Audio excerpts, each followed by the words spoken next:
তুমি কি জানো উম্মত, আমি 23টা বছর টানা তোর জন্য কেঁদেছিলাম উম্মত। আমি এমন কাঁদা কাঁদছি রে উম্মত তোদের জন্য। এশার নামাজের পরে দাঁড়াইছি, ফজরের আজান পর্যন্ত আমি আমার মালিকের কাছে তোদের জন্য, উম্মতের জন্য চোখের পানি ফেলে কাঁদছিলাম।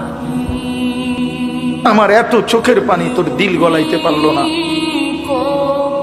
আমি তায়েফের পাথরের আঘাতে আমার পিঠটা চালনির মতো ছিদ্র ছিদ্র হয়ে গেছে রক্তে।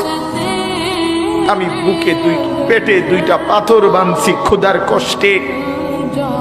আমি উহুদের দান শহীদ করা রক্তে উহুদের ময়দানে পড়েছিলাম বেহুশ হয়ে।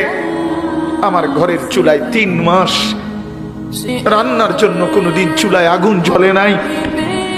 আমার এত চোখের পানি, এত রক্ত, এত ক্ষুধার কষ্ট, কিছুই তোর মন গলাইতে পারলো না, তোরে সেজদা দিতে পারলো না।